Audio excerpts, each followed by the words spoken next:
મારું નામ રાખવા સાજન ત્યાં આઠથી છું.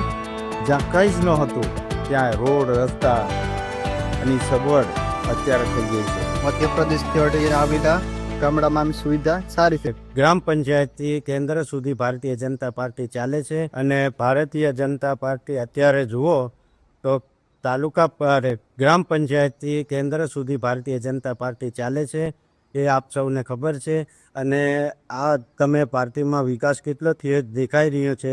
મોટા મોટા બ્રિજો રોડ રસ્તાનો વિકાસ થઈ રહ્યો છે. હજુ સ્થાનિક સ્વરાજ્યની ચૂંટણી આવેલી છે એમાં આપણે તાલુકા પંચાયતની બોડી બનાવીએ જિલ્લા પંચાયતની બોડી બનાવીએ તો આના કરતાં ડબલ વિકાસ થાય. મારું નામ રાઠવા કલસિંહભાઈ છે. ગામ પિયાવાડ છે. હવે ચૂંટણી આવેલી છે. અમારે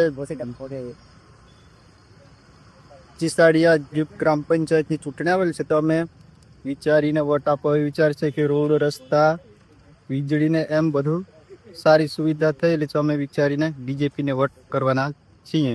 અમારે મધ્યપ્રદેશથી અડીને આવેલા ગામડામાં સુવિધા સારી છે તો અમે એવું વિચાર છે કે બીજેપીને વોટ કરીએ એવો. મારું નામ રાઠવા ખુમસિંગભાઈ રૂપસિંગભાઈ, ગામ મોટારામપુરા. જ્યારે તાલુકા પંચાયત અને જિલ્લા પંચાયતની ચૂંટણી ચાલતી હોય અને ભાજપ સરકાર અત્યાર સુધી વિકાસના કામ ખૂબ ઝડપી રાઠ વિસ્તાર વિભાગમાં કરતી હોય, જ્યાં કંઈ જ ન હતું ત્યાં રોડ રસ્તા અને સગવડ અત્યારે થઈ ગઈ છે.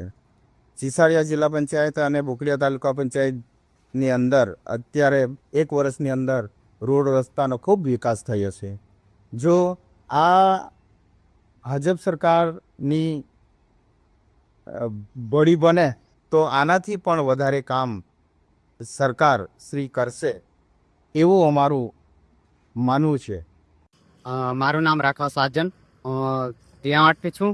આપણે દેખવા જઈએ ત્યારે શૈક્ષણિક રીતે રસ્તાઓમાં અલગ અલગ બ્રિજો જે મંજૂર થયા છે એ વિકસિત રીતે આપણે એને વોટ કરવા અમે તૈયાર